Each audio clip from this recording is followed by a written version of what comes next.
مالا novel by نمرہ احمد حصہ سوم باب 16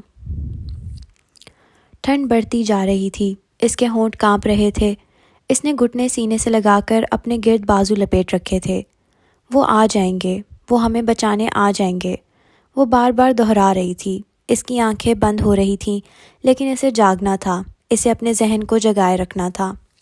سرکار نے تمہیں کیوں قید کیا ہے لال؟ اس نے گردن موڑنی چاہی، لیکن جسم مڑنے سے قاصر تھا۔ وہ خاموش رہی۔ اسے تم سے کیا چاہیے تھا؟ وہ بچوں کے ساتھ کیا کرتی تھی؟ چند لمحے یوں ہی گزر گئے۔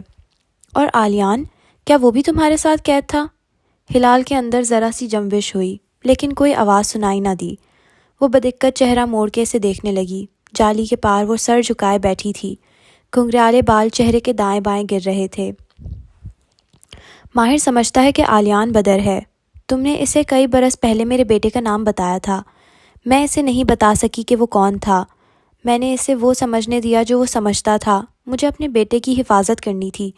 کیا تم کبھی آلیان سے ملی تھی؟ مالا، اس نے جھکے چہرے کے ساتھ ہونٹ کھولے۔ اس کی آواز باریک تھی، کسی اداس بلبل کے جیسی۔ کیا تم آلیان کو؟ وہ پوچھ رہی تھی، لیکن ہلال نے اس کی بات کاٹ دی۔ کچھ ایسا ہے جو تمہیں نہیں معلوم۔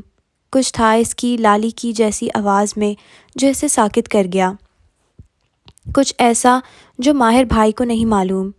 وہ دم سادھے سنتی گئی، نگاہیں ہلال کے جھکے سر پہ جمی تھیں۔ کچھ ایسا جو تمہیں جاننا چاہیے۔ ساری دنیا ایک لمحے کے لیے خاموش ہو گئی۔ ہلال کے ہونٹوں سے نکلنے والے اگلے الفاظ اس کے سینے کے اندر کسی خنجر کی طرح گھپ گئے۔ وہ شل بیٹھی رہ گئی۔ سارے درد فنا ہو گئے، بس وہ ایک درد ہر شے پہ حاوی ہو گیا۔ کافی کی مہک پہ اس نے سر اٹھایا۔ وہ دیوار سے لگا فرش پر اکڑوں بیٹھا تھا، سر جھکائے، تھکا ہارا ہوا۔ جب ماہی نے جھک کے قبض کی طرف بڑھایا، ماہر نے چونک کر سر اٹھایا، پھر بدقت مسکرایا۔ نو تھینکس، میرے اندر مزید کیفین پینے کی ہمت نہیں ہے۔ اس کے چہرے سے لگتا تھا وہ ہار چکا ہے۔ وہ نہیں بولا بینا، وہ کچھ نہیں بولا۔ میں اس سے کچھ نہیں اگلوا سکا۔ وہ سر دیوار سے ٹکائے اب سامنے شیشے کی دیوار کو دیکھ رہا تھا۔ کوئی کلیو، کوئی ہنٹ نہیں۔ ماہی ساتھ رکھے بینچ پر بیٹھی، دونوں کپ خالی کرسی پر رکھ دیے۔ وہ سامنے دیکھ رہی تھی۔ آپ کو یقین ہے کہ وہ زندہ ہے؟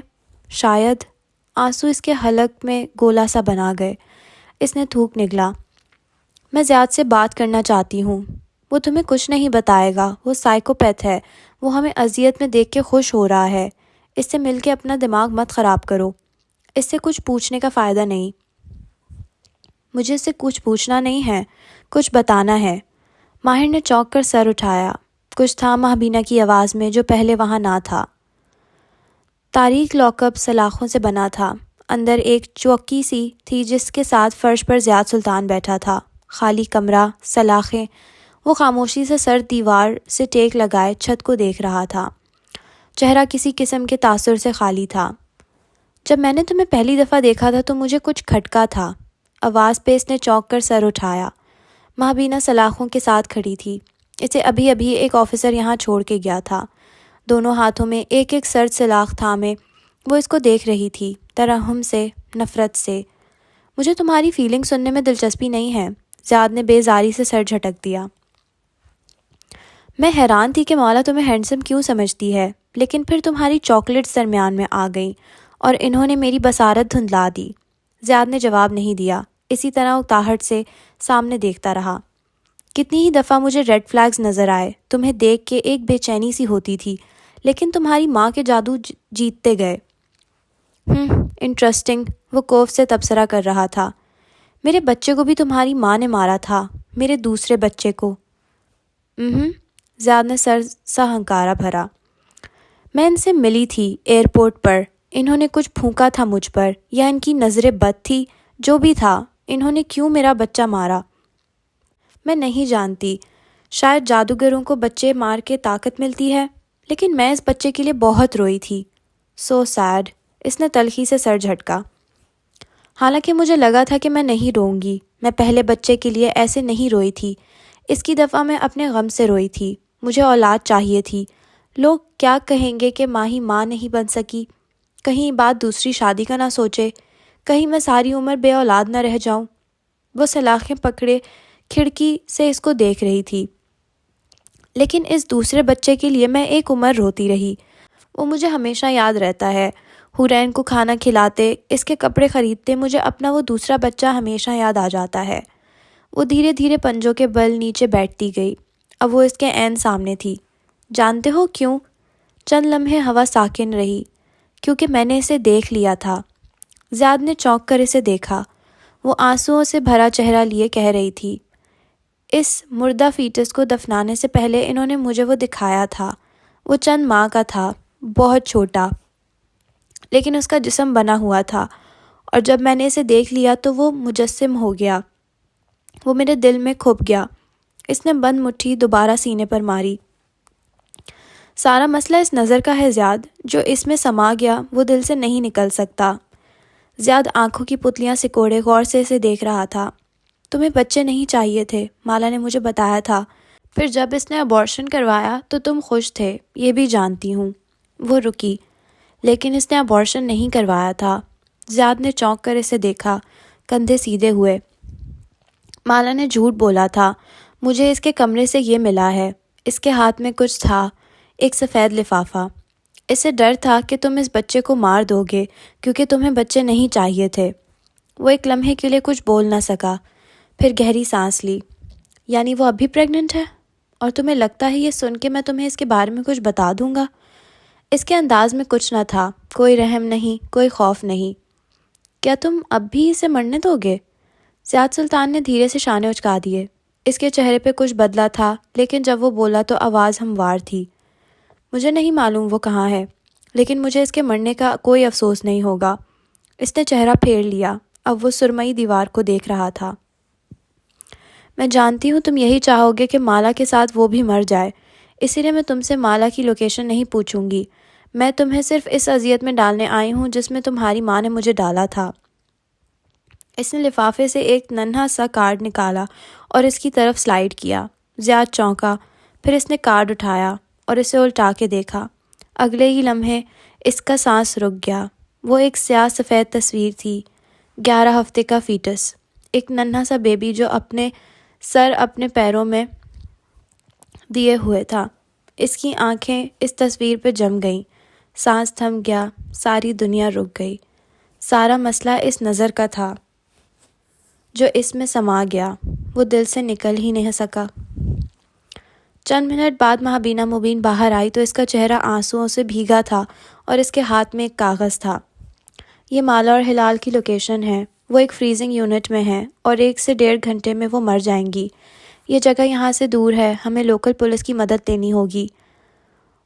وکرم وہ کاغذ لیے تیزی سے ایک طرف بھاگا اور وہ جہاں تھا وہیں کھڑا رہ گیا۔ اس نے تمہیں بتا دیا؟ ماہی نے بھیگے چہرے کے ساتھ شانے اچکائے۔ ایک تصویر 1000 الفاظ پہ بھاری ہوتی ہے ماہر بے۔ وہ جالی سے سر ٹکائے نیموا پلکوں سے سامنے دیکھ رہی تھی۔ دروازہ بند تھا۔ فریزر کی یخ بستہ ہوا میں ہلال کے الفاظ منجمد ہو گئے تھے۔ اب ہر طرف خاموشی تھی۔ مالا نے پلکیں جھپکائیں۔ اس نے شور سنا تھا، کوئی آ گیا تھا۔ دروازہ اب ٹوٹ رہا تھا، بہت سے لوگ اندر داخل ہوئے تھے، ساتھ ہی سورج کی تیز روشنی بھی آئی تھی۔ اس نے پلکیں جھپکائیں، کوئی اسے بازوؤں سے اٹھا رہا تھا، پھر پلکیں جھپکائیں۔ اب کوئی اسے اسٹریچر پر لٹائے آگے بڑھ رہا تھا۔ اسے آسمان نظر آ رہا تھا، درخت، اونچے درخت اور ان کے درمیان سے جھانکتا آسمان۔ اس نے پلکیں جھپکائیں، اب اسے سفید چھت دکھائی دے رہی تھی۔ وہ ہسپتال کے کمرے میں تھی اور اس کے جسم سے نالیاں لگی تھیں۔ اس نے پلکیں جھپکائیں، سرد رات ختم ہو چکی تھی، ایک روشن دن طلوع ہو چکا تھا۔ ماہر فرید کے لیے وہ دن عام نہ تھا۔ وہ ڈرائیو اس کی زندگی کی سب سے طویل ڈرائیو تھی۔ راستے میں کار فون سے اس کو سب معلوم ہوتا رہا تھا۔ لوکل پولیس پہنچ چکی ہے، ان کو فریزنگ ٹرک میں مل گیا ہے۔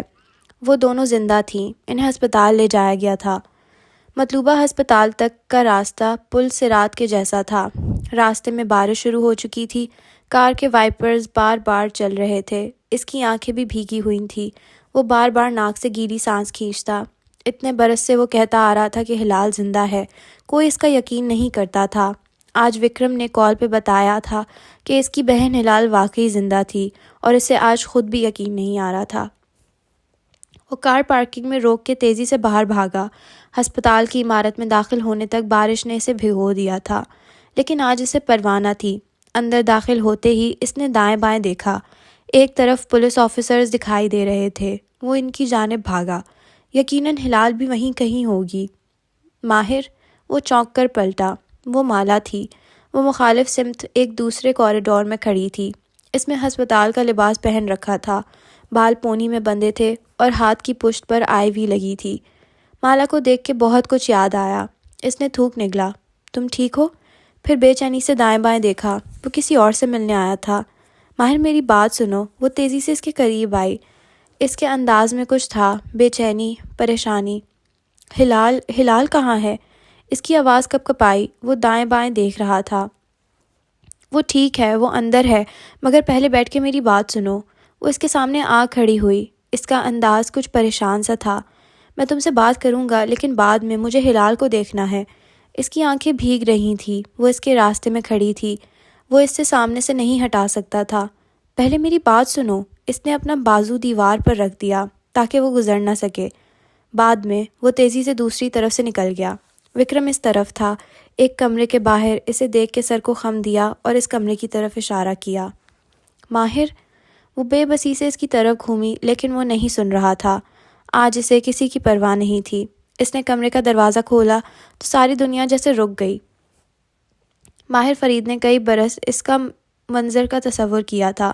کسی دن وہ ہسپتال کے کمرے کا دروازہ کھولے گا اور ہلال اسے کسی بستر پر لیٹی دکھائی دے گی، پٹیوں سے جکڑا وجود ہوگا، یا شاید وہ کسی سرد خانے میں داخل ہوگا اور وہ اس کے سامنے ایک لاش سے کپڑا ہٹائیں گے اور وہ ہلال کا چہرہ ہوگا۔ لیکن حقیقت میں ایسا نہیں تھا۔ نہ وہ زخمی تھی، نہ اس کے چہرے پر کوئی نشان تھا۔ وہ بستر پر بھی نہیں لیٹی تھی۔ وہ کھڑکی کے ساتھ کھڑی باہر آنکھیں جمائے ہوئے تھی۔ گھنگریالے بال کھلے تھے۔ وہ بڑی ہو گئی تھی، لمبی بھی، کمزور بھی، لیکن زیادہ خوبصورت بھی۔ وہ ہلال ہی تھی، بیربل اور اس کی لالی۔ ہلال؟ اس کی آنکھوں سے آنسو گر رہے تھے۔ ماہر بھائی؟ ہلال نے چونک کر گردن موڑی۔ وہ تیزی سے اس تک آیا۔ وہ رو رہا تھا، وہ ہنس رہا تھا۔ اس نے اس سے گلے سے لگایا۔ کیا وہ واقعی ہلال تھی؟ وہ یقین کرنا چاہ رہا تھا کہ یہ اس کی ہلال ہے۔ وہ اس سے الگ ہوا۔ وہ وہیں تھی اور وہ مسکرا رہی تھی۔ یہ اس کی ہلال تھی، وہ زندہ تھی، وہ ٹھیک تھی۔ اب وہ اس کے ہاتھ چوم رہا تھا۔ منظر بار بار اس کے آنسوؤں سے دھندلا جاتا۔ وہ ہنس رہا تھا اور وہ رو رہا تھا۔ ماہر بھائی؟ وہ مسکرا رہی تھی۔ پھر اس نے اپنا دایاں ہاتھ نرمی سے ماہر کی گرفت سے نکالا۔ ماہر نے بھیگی آنکھوں سے اس کا چہرہ دیکھا۔ آنسوؤں کی دھند درمیان میں حائل تھی۔ اس نے پلکیں جھپکائیں۔ منظر قدرے واضح ہوا۔ ہلال مسکرا رہی تھی، لیکن کچھ غلط تھا۔ ماہر بھائی، یہ آپ ہو؟ وہ اپنے دائیں ہاتھ سے اس کے چہرے کو چھو رہی تھی۔ وہ اس کو نہیں دیکھ رہی تھی۔ اس کی آنکھیں سامنے دیوار پہ جمی تھیں۔ وہ منجمد ہو گیا۔ وہ مسکرا کے دوسرے ہاتھ سے اس کے ماتھے کو ٹٹول رہی تھی۔ You have a beard now۔ اس کی آنکھیں، اس کی بھوری خوبصورت آنکھیں خلا میں دیکھ رہی تھیں۔ اس کی آنکھیں بے نور تھیں۔ وہ کھرن کہا کے پیچھے ہٹا۔ کسی نے اس کا دل الٹی چھری سے ذبح کر دیا تھا۔ ہلال دیکھ نہیں سکتی تھی۔ اس کی کن پٹی کے قریب ایک زخم کا مندمل سا نشان تھا۔ ہلال اندھی ہو چکی تھی۔ وہ قدم قدم پیچھے ہٹتا گیا، بے یقینی سے، خوف سے۔ ہلال دائیں بائیں ہاتھ کرتی اسے ڈھونڈنا چاہ رہی تھی۔ ایک سفید چھڑی اس کے ساتھ رکھی تھی۔ وہ پیچھے ہٹتا گیا، یہاں تک کہ وہ دیوار سے جا لگا۔ اس کی آنکھیں ساکت تھیں۔ ماہر بھائی، آپ کہاں ہو؟ وہ پوچھ رہی تھی، گردن دائیں بائیں گھماتی۔ وہ کسی مجسمے کی طرح دیوار سے لگا تھا۔ اس کی ساری دنیا بے نور ہو چکی تھی۔ باہر کوریڈور میں ایک بینچ پہ بیٹھی مالا نے افسوس سے اس کمرے کے بند دروازے کو دیکھا تھا۔ اسے میری بات سننی چاہیے تھی، وہ ساتھ بیٹھی ماہی سے کہہ رہی تھی، جو اس کا ہاتھ تھامے ہوئے تھی۔ یہ کیسے ہوا؟ اسے زیاد نے چھت سے دھکا دیا تھا۔ اس کی جان بچ گئی، لیکن اس کی آنکھیں ڈیمیج ہوئی تھیں، جس کے باعث اس کی بصارت چلی گئی۔ جو آنکھیں اب ہیں وہ پروستھیٹک آئی بالز ہیں۔ وہ بظاہر دیکھنے میں ٹھیک لگتی ہیں، لیکن وہ بے نور ہیں۔ ماہر کے پاس اتنا پیسہ ہے، وہ اس کا علاج کروا لے گا۔ شاید اس کو کوئی آنکھیں ڈونیٹ کر دے تو۔ ماہی نے امید باندھنے کی کوشش کی۔ اس کے نابینا پن کا کوئی علاج نہیں ہے ماہی، دنیا کی ساری دولت بھی اس کی آنکھیں واپس نہیں لا سکتی۔ چھت سے گرنے کے باعث اس کی آنکھوں میں نوکیلی چیزیں چبھ گئی تھیں۔ آنکھ کا اسٹرکچر ختم ہو چکا ہے، آپٹک نیورو ڈیمیج ہو چکی ہیں۔ اگر وہ دیکھ نہیں سکتی تو اس نے وہ ڈرائنگز کیسے بنائی جو پولیس کو زیاد کی بیسمنٹ سے ملی تھیں؟ چونکہ وہ ایک زمانے میں دیکھ سکتی تھی اور وہ آرٹ بناتی تھی، سو اس کے ہاتھ کام کرتے ہیں۔ دنیا میں بہت سے بلائنڈ آرٹسٹ اور پینٹرز ہوتے ہیں ماہی، وہ بھی انہی کی طرح ہے۔ وہ بار بار اس بند دروازے کو دیکھتی تھی۔ اور تم؟ ماہی نے شاک کی نظروں سے اسے دیکھا۔ تم ٹھیک ہو؟ وہ ہلکا سا مسکرائی۔ میں بھی ٹھیک ہوں، اور میرا بیبی بھی۔ ابھی ماہی کے دوسرے سوال بھی شروع ہونے تھے، لیکن اس میں ان کا سامنا کرنے کی ہمت نہیں تھی۔ کشمالہ مبین؟ کسی نے پکارا تو وہ پلٹی۔ پیچھے سفید سوٹ میں ملبوس ڈاکٹر کھڑی تھی۔ مجھے آپ سے ایک بات کرنی ہے۔ وہ اس کے پیچھے چلتی اس کے آفس تک چلی آئی اور سفید دروازے بند کر دیے۔ ہلال کے کمرے میں وہ ابھی تک دیوار سے لگا کھڑا تھا اور وہ کھڑکی کے ساتھ کھڑی اس کو پکار رہی تھی۔ پھر وہ وہیں نیچے بیٹھ گیا اور سر گھٹنوں میں دے کر ایک دم رونے لگا۔ وہ سفید چھڑی سے چلتی ہوئی اس کے قریب آئی، پھر پنجوں کے بل اس کے سامنے بیٹھی، ہاتھوں سے اسے ٹٹولا۔ وہ سر جھکائے بچوں کی طرح رو رہا تھا۔ ماہر بھائی؟ اس نے نرمی سے اس کا کندھا چھوا۔ اس کے چہرے پر ہلکی سی مسکراہٹ تھی۔ ماہر نے آنسوؤں سے بھیگا چہرہ اٹھایا۔ تم مجھے دیکھ نہیں سکتی لالی، تم مجھے کبھی نہیں دیکھ سکو گی۔ وہ بے یقین تھا۔ قسمت اس کے ساتھ ایسا مذاق کیسے کر سکتی تھی؟ ہلال نے اپنا چہرہ اس کے کان کے قریب کیا۔ جو میں دیکھ سکتی ہوں وہ کوئی نہیں دیکھ سکتا۔ ماہر نے اپنے بازو اس کے گرد پھیلا دیے۔ وہ زمین پر بیٹھے بیٹھے اس کے گلے لگ گئی۔ وہ مسکرا رہی تھی۔ اس کی بے نور آنکھیں دور کہیں کسی منظر نامے پہ جمی تھیں، اور وہ اس کے گھنگریالے بالوں میں چہرہ چھپائے رو رہا تھا۔ وہ اس کا چھوٹا بھائی تھا اور وہ اس کی بڑی بہن تھی۔ ایک ہفتے بعد ماہر نے کار سڑک کنارے بنے پارکنگ ایریا میں روکی، پھر باہر نکلا اور متلاشی نگاہوں سے دائیں بائیں دیکھا۔ وہ اسے جلد ہی دکھائی دے گئی۔ اس خالی احاطے کے سرے پہ وہ ایک بینچ پر بیٹھی تھی۔ اس کی ماہر کی جانب کمر تھی، بال کھلے تھے اور وہ گردن اٹھائے روشن آسمان کو دیکھ رہی تھی۔ وہ گھاس پہ چھوٹے چھوٹے قدم اٹھاتا اس کے قریب آیا۔ وہ ہلکی سی مسکراہٹ کے ساتھ اوپر دیکھ رہی تھی۔ مالا کے عین سامنے ایک باڑ بنی تھی اور اس کے پار ایک کھلے سبزہ زار میں بہت سے رن وے بنے تھے۔ وہ ایئرپورٹ کا احاطہ تھا۔ جہاز اتر رہے تھے، جہاز اڑ رہے تھے، جہاز فضا میں تیر رہے تھے۔ تمہیں پلین لینڈنگز اچھی لگتی ہیں؟ وہ اس کے قریب بینچ پہ بیٹھا۔ مالا نے چونک کے اسے دیکھا، پھر اسی مسکراہٹ کے ساتھ شانے اچکا دیے۔ بہت، میں اکثر یہاں آتی ہوں۔ پھر دائیں بائیں گردن گھمائی۔ اکثر لوگ اپنے بچوں کے ساتھ یہاں آتے ہیں۔ آج کوئی نہیں ہے۔ زیاد جیل میں تھا، سرکار مر چکی تھی اور اس کے چہرے کے تینوں دانے اس ایک ہفتے میں غائب ہو چکے تھے۔ وہ بالآخر پرسکون لگ رہی تھی۔ چند لمحے خاموشی سے گزر گئے۔ وہ سر جھکائے جوتوں سے گھاس کے تنکے کو مسلتا رہا۔ اس کا چہرہ ایک ہفتے پہلے پولیس اسٹیشن میں رات گزارنے والے ماہر فرید سے بہتر لگ رہا تھا۔ بظاہر تازہ دم، صاف لباس، تراشیدہ شیو، لیکن اس کی آنکھیں ویران تھیں۔ تم نے مجھے نہیں بتایا کہ سرکار کون تھی، بدر کون تھا؟ وہ بولا تو اس کی آواز میں کرب تھا۔ تم نے مجھ پہ اعتبار کیوں نہیں کیا؟ میں نے تمہیں بتایا تھا کہ میں تم پہ اعتبار نہیں کرتی ماہر، اور یہ بھی کہ میں تمہیں سب نہیں بتاؤں گی۔ وہ سامنے دیکھ رہی تھی۔ دور سے ایک جہاز گڑگڑاتی آواز کے ساتھ ان کی طرف آ رہا تھا۔ تم بتا سکتی تھی، جیسے تم بتا سکتے تھے جب تم لاہور آئے تھے۔ اس نے چہرہ موڑ کے ماہر کو دیکھا۔ اب تمہیں معلوم ہوا ماہر فرید کہ کسی کو دھوکہ دینا کیسا ہوتا ہے؟ ماہر نے سر اٹھا کے اسے دیکھا۔ وہ اس کی آنکھوں میں دیکھ رہی تھی۔ اس کے چہرے پہ کوئی ملال نہ تھا۔ چلو، ہمارا حساب برابر ہوا، لیکن اس کی آواز میں گلہ درایا۔ تم مجھ پہ بھروسہ کر سکتی تھی۔ تم نے کبھی ہمارے درمیان بھروسے کا رشتہ بننے ہی نہیں دیا، پھر میں کیسے تم پہ بھروسہ کرتی؟ وہ سامنے دیکھنے لگی۔ وہ جہاز عین ان کے سروں پہ اوپر سے گزر کے رن وے کی طرف چلا گیا تھا۔ اپنے بچے کی محبت مختلف ہوتی ہے ماہر، اس میں کچھ حیوانی سا ہوتا ہے۔ مجھے اپنے بچے کو بچانا تھا۔ مجھے معلوم تھا اس کا نتیجہ دو ہی صورتوں میں نکلے گا، یا میں مر جاؤں گی یا تم لوگ مجھے ڈھونڈ لو گے اور زیاد گرفتار ہو جائے گا۔ مجھے ایسی زندگی نہیں چاہیے تھی جس میں وہ آزاد پھرتا رہے۔ وہ تمہیں مار سکتا تھا۔ وہ مجھے کبھی نہ مارتا۔ ماہی اسے وہ سب نہ کہتی تب بھی اس نے ہماری لوکیشن بتا دینی تھی۔ اگر اسے مجھے مارنا ہوتا تو گولی مار دیتا، اتنی لمبی مہلت نہ دیتا۔ اسے امید تھی کوئی ہمیں بچا لے گا۔ دور سے جہاز کا شور سنائی دینے لگا۔ مالا نے سر اٹھایا۔ شمال سے ایک نیلا جہاز اس کی طرف آ رہا تھا۔ مجھے تمہارے اوپر بہت غصہ ہے مالا۔ وہ دکھ سے اسے دیکھ رہا تھا۔ تم نے مجھ پہ بھروسہ نہیں کیا، تم نے مجھ سے سچ چھپایا، میں اس کے لیے شاید تمہیں کبھی معاف نہ کر سکوں۔ جہاز عین ان کے سر پہ سے گزر رہا تھا، اتنا بڑا، اتنا قریب، ہوا سے اس کے بال پیچھے کو اڑنے لگے۔ وہ مسکرا دی۔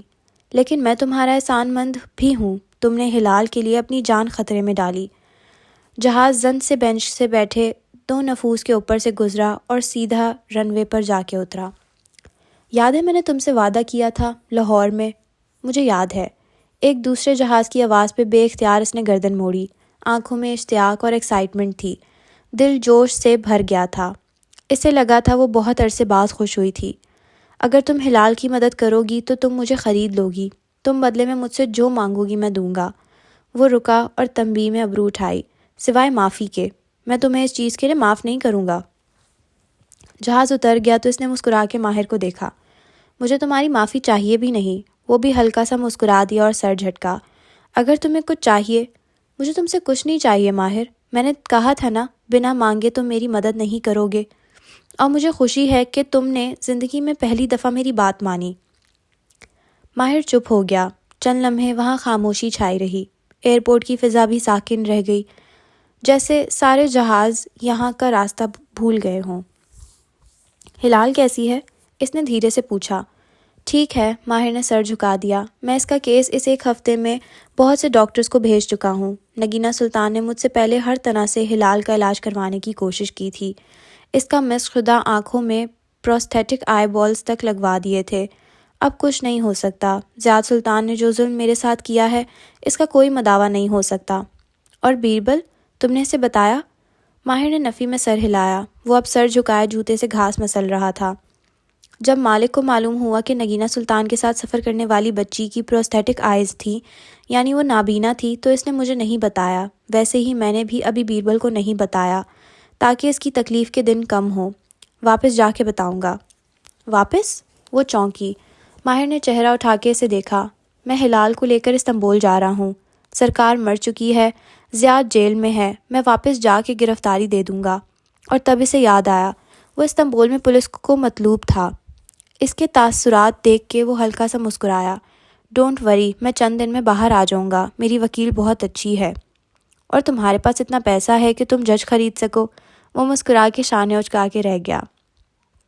اور تم کیا کرو گی؟ اب کہ اس نے غور سے مالا کو دیکھا، وہ اب گردن اٹھائے آسمان کو اشتیاق سے دیکھ رہی تھی۔ افق سے ایک زرد رنگ کا جہاز طلوع ہو رہا تھا۔ میرا اسائلم کیس مزید مضبوط ہو گیا ہے، میرا وکیل خوش ہے، مجھے جلدی PR مل جائے گی اور چند سال بعد نیشنلٹی، باقی مسئلے بھی میں ہینڈل کر لوں گی۔ وہ مسکرائی۔ وہ جانتی تھی کہ اسے اپنا اسائلم کیس مضبوط کرنے کے لیے یہ ثابت کرنا پڑے گا کہ اس کو اپنے شوہر سے جان کا خطرہ ہے، اور یہ بات اب پتھر پہ لکھی جا چکی تھی۔ کیا تم زیاد سے ملی؟ نہیں، اس نے کسی سے بھی ملنے سے انکار کر دیا ہے۔ اس کی ماں نے مرنے سے پہلے ایک خط چھوڑا تھا جس میں اس نے ہلال کے اغوا کی ذمہ داری لی تھی اور اپنے بیٹے کو بری الذمہ قرار دیا تھا۔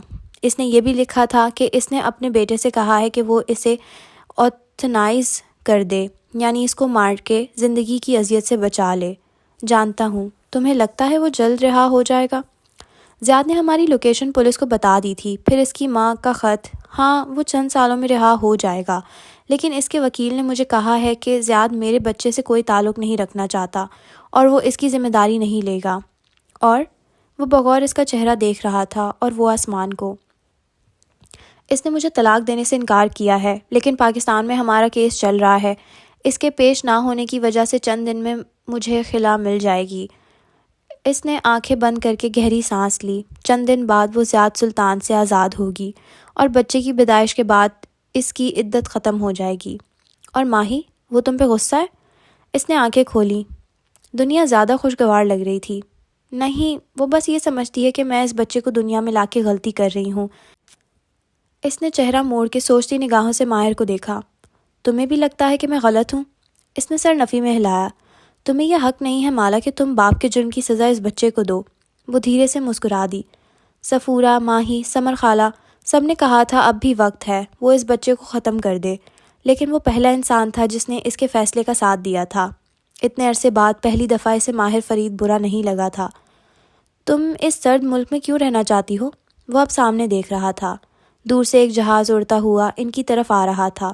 تم استنبول آ سکتی ہو، تم وہاں بھی اپنی نئی زندگی شروع کر سکتی ہو۔ مالا نے گردن موڑ کے غور سے اسے دیکھا۔ مجھے استنبول کی امید پر اپنی نئی زندگی نہیں شروع کرنی ماہر، مجھے اپنے اور اپنے بچے کے لیے اپنی زندگی شروع کرنی ہے۔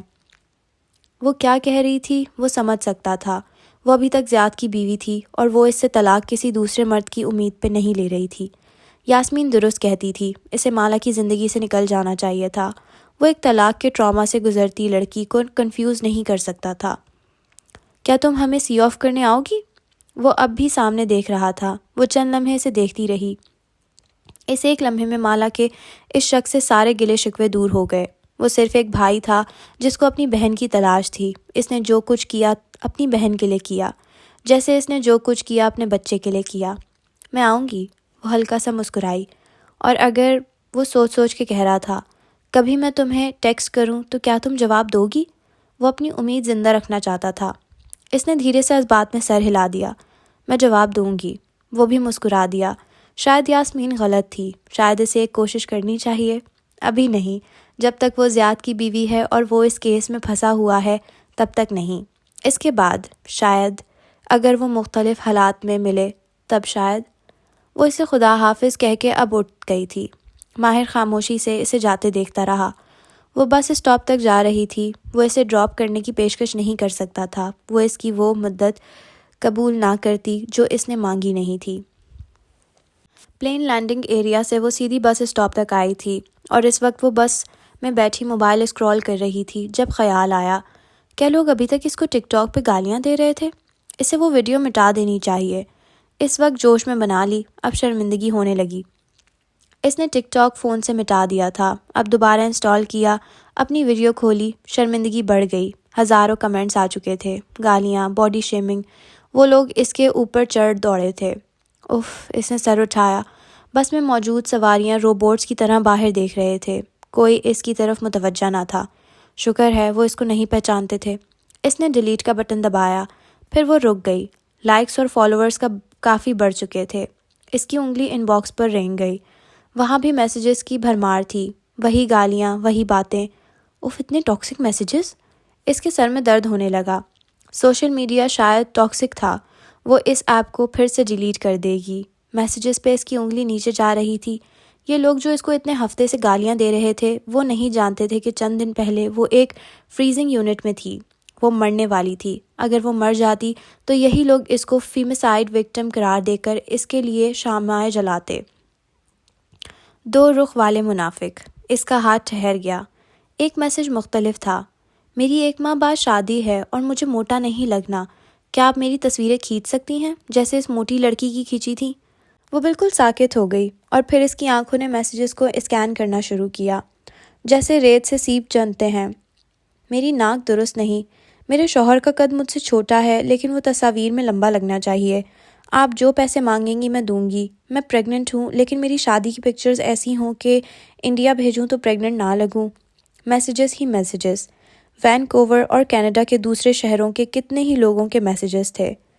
انسیکیورٹیز کا شکار خوفزدہ لوگ وہ تصاویر میں وہ لگنا چاہتے تھے جو وہ حقیقت میں نہیں تھے، اور اگر لوگوں کو انسیکیورٹیز اس کے بلز پے کر سکتی تھی جیسے پلاسٹک سرجنز اور میک اپ آرٹسٹ کے کرتی ہیں، تو اس کی آراء اور ویلیوز ایک طرف چلے جانے چاہیے تھے۔ اسے اس سرد ملک میں سروائیو کرنا تھا، اسے اپنا بچہ پالنا تھا۔ وہ تلخی سے مسکرا دی اور اس کی انگلیاں تیزی سے کی پیڈ پہ چلنے لگیں۔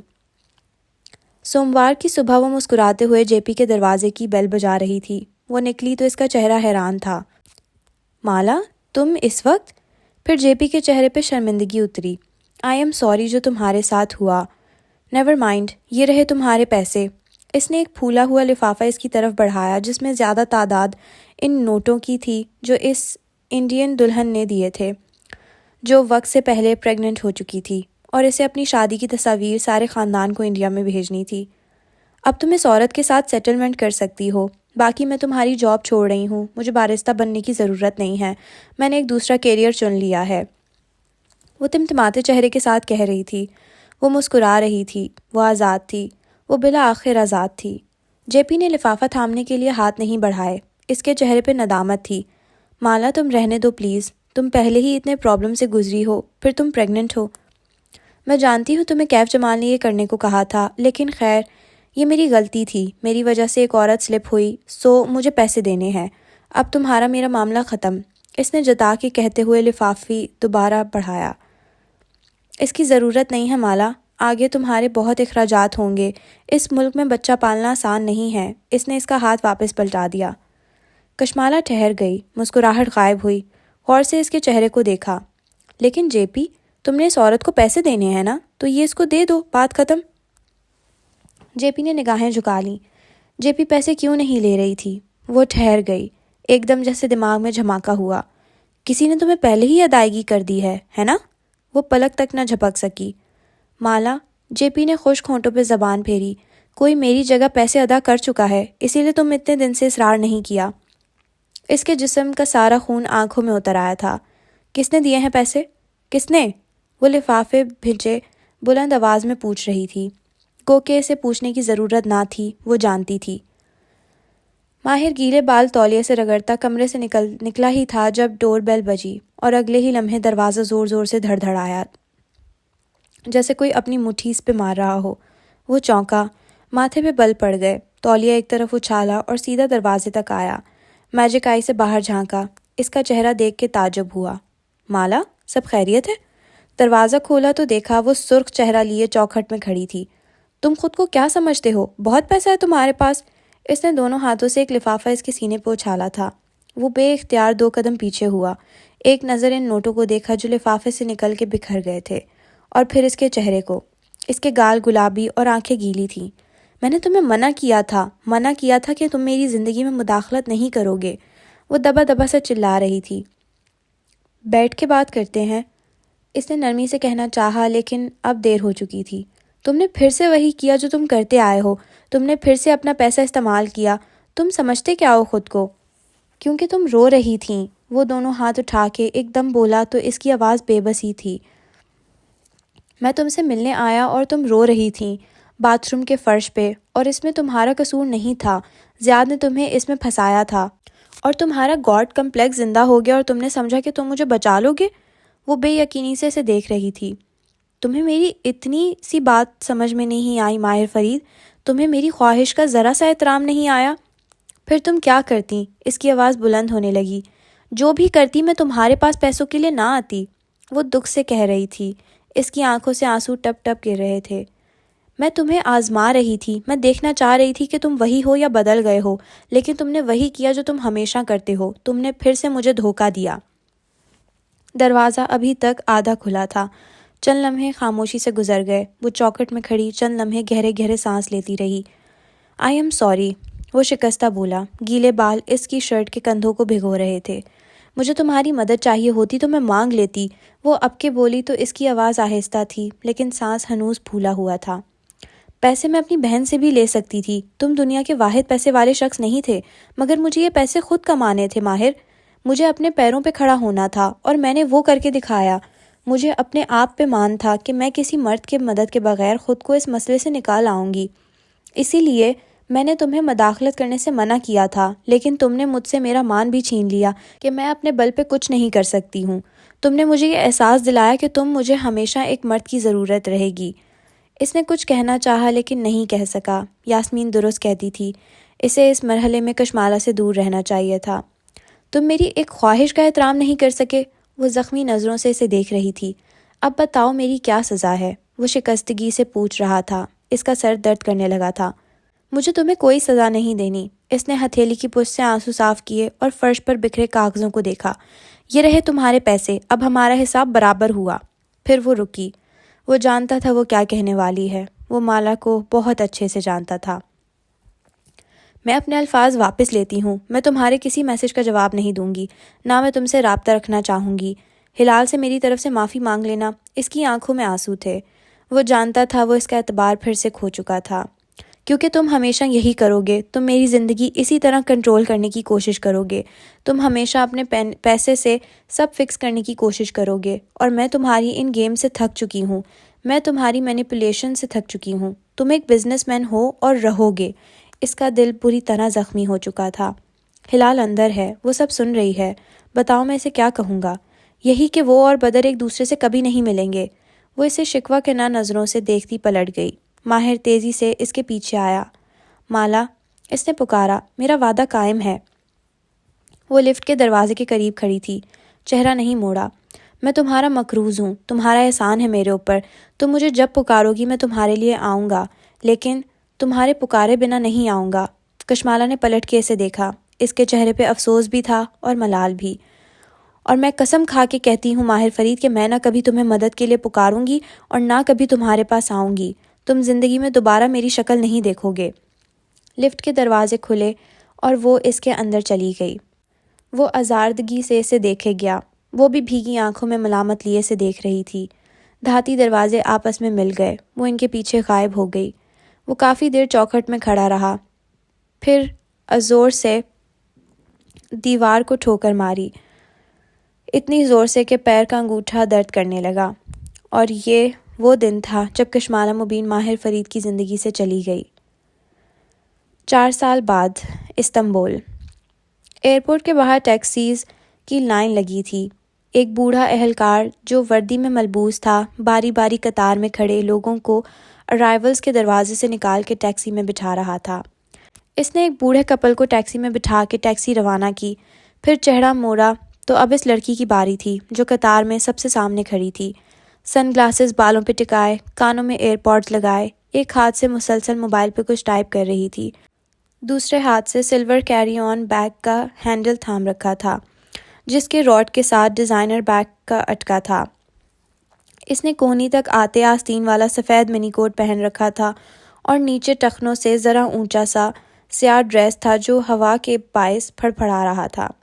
پیروں میں سفید ہائی ہیلز تھیں۔ خانم افندی، اس نے پکارا۔ اس نے چہرہ اٹھایا۔ اس کی آنکھیں سبز تھیں، کانوں میں ڈائمنڈز تھے، بیگ پر بزنس کلاس کا ٹیگ لگا تھا۔ اس نے ٹیکسی کی طرف اشارہ کرا۔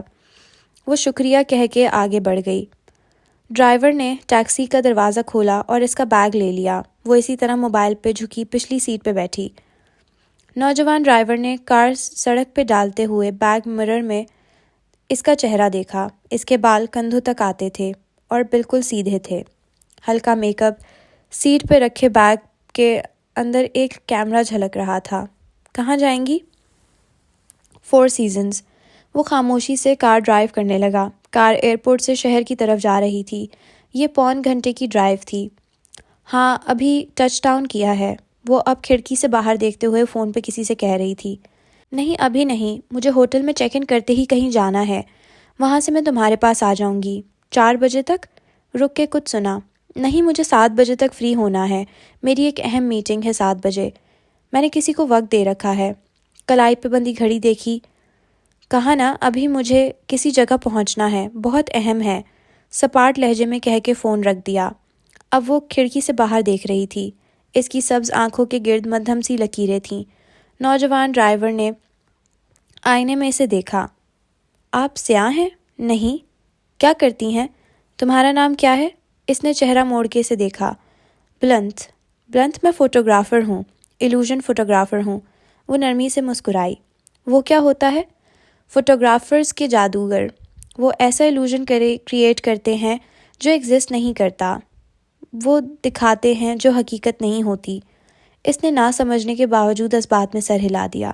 کار ہوٹل کے سامنے رکی تو وہ جلدی سے بولا، آپ کو کہیں جانا ہے؟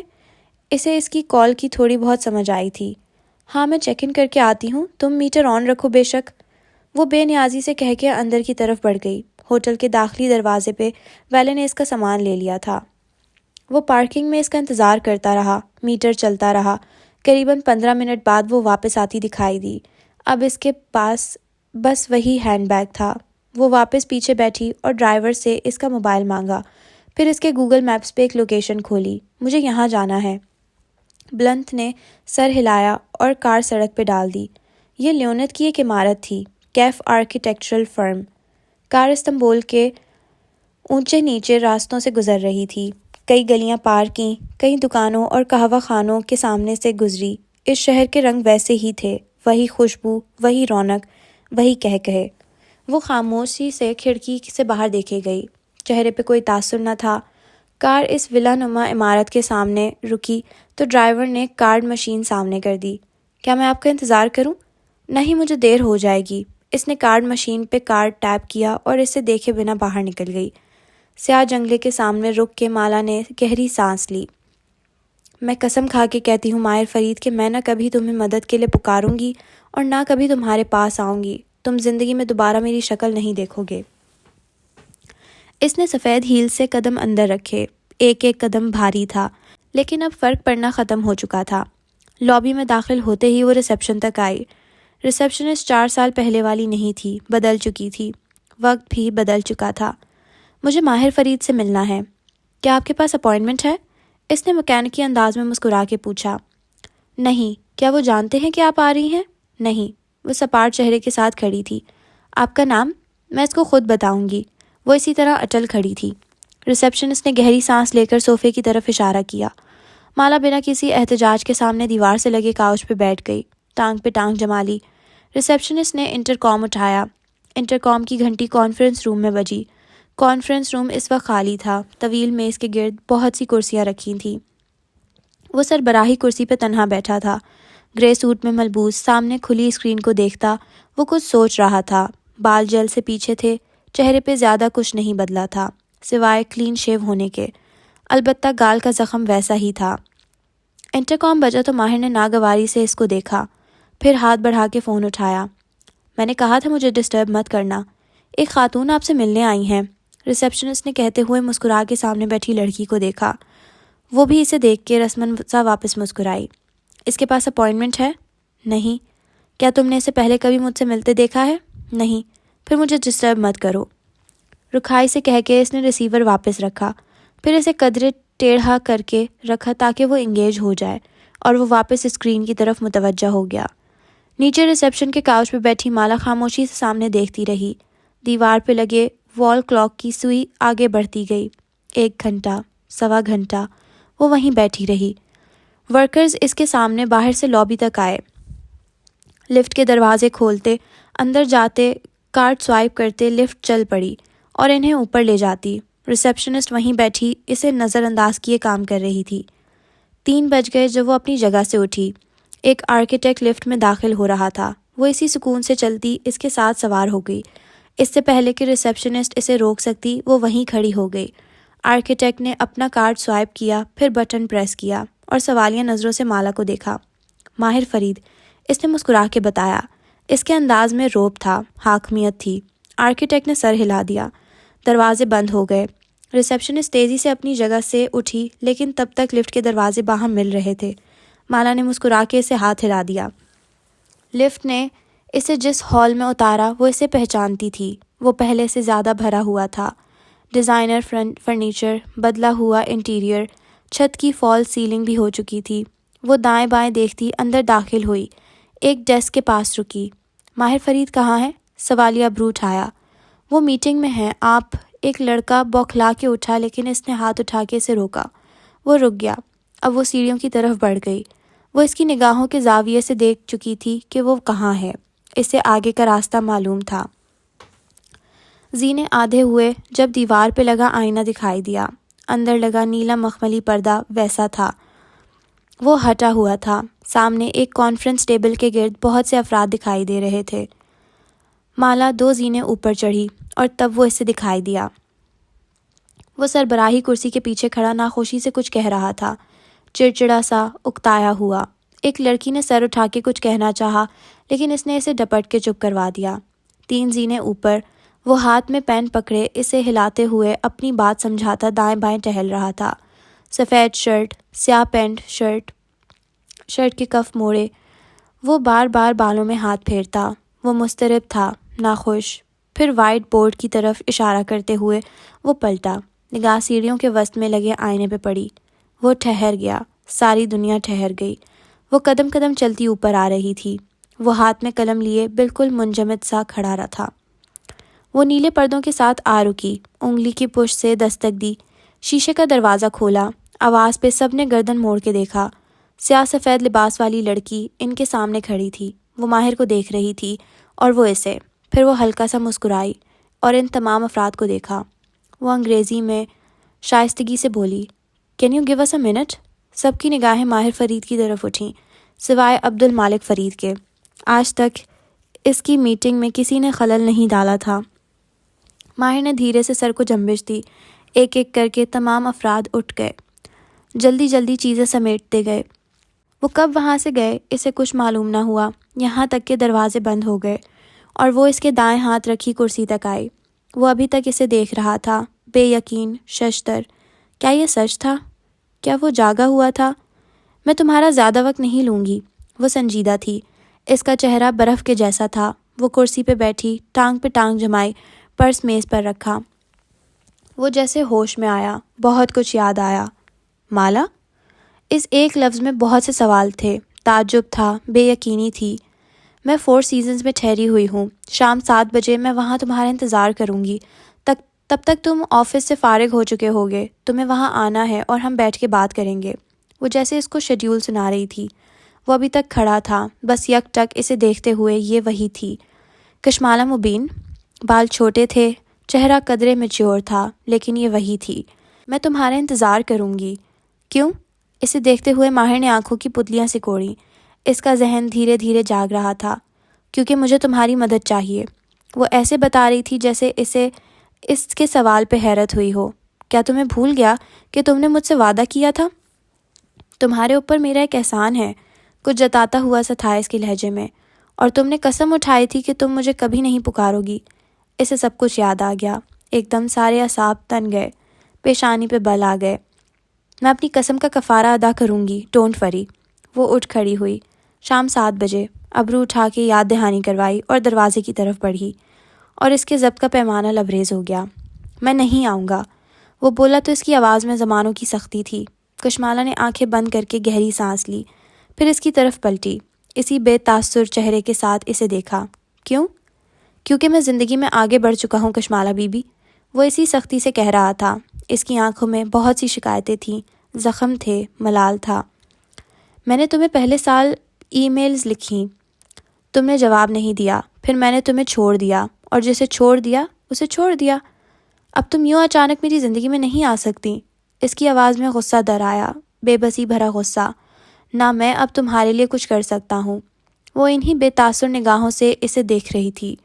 کیا وہ انسان تھی یا برف کا مجسمہ؟ غصہ، بہت سا غصہ اس کے اندر ابلنے لگا۔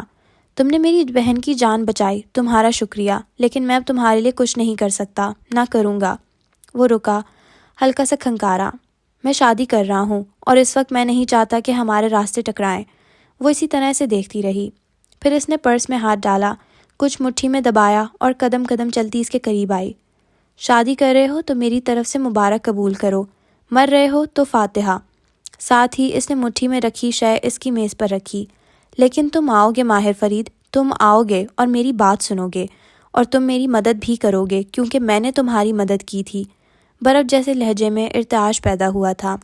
اس سے لگا کشمالہ کی آواز بھیگی تھی۔ ماہر کی نظریں میز پہ جھکیں۔ مالا نے اس چیز سے ہاتھ اٹھایا۔ وہ ایک تصویر تھی، ایک 3 سال کے بچے کی تصویر۔ "یہ بدر ہے، میرا اور زیاد کا بیٹا بدر." ماہر اس کی تصویر کو دیکھ رہا تھا۔ 2 ماہ پہلے ایک حادثے میں بدر کی ڈیتھ ہو گئی تھی۔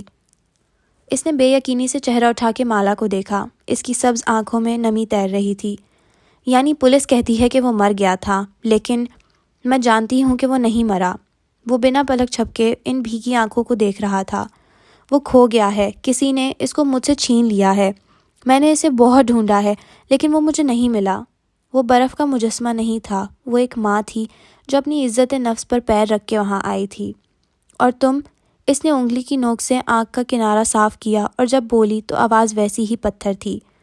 "تم مجھے میرا بیٹا ڈھونڈ کے دو گے، جیسے میں نے تمہیں تمہاری بہن ڈھونڈ کے دی تھی۔ مجھے نہیں پرواہ کہ تم اپنی زندگی میں کیا کر رہے ہو، لیکن تم..." اس نے پرس اٹھایا اور پلٹنے سے پہلے آخری دفعہ تنبیہ کی۔ "تم آؤ گے، تم مجھ سے ملنے آؤ گے اور تم مجھے میرا بیٹا واپس لا کر دو گے۔ اس نے گیلی سانس ناک سے اندر کھینچی اور دروازے کی طرف بڑھ گئی۔ وہ جہاں تھا وہیں کھڑا رہ گیا، ساکت، جامد۔ وہ جیسے آئی تھی ویسے ہی چلی گئی۔ اس نے بہت دفعہ سوچا تھا کہ کشمالہ مبین سے دوبارہ ملنا کیسا ہوگا، لیکن آج اس نے نفی میں سر ہلایا اور میز پر رکھی تصویر دیکھی۔ کاش وہ مختلف حالات میں ملے ہوتے۔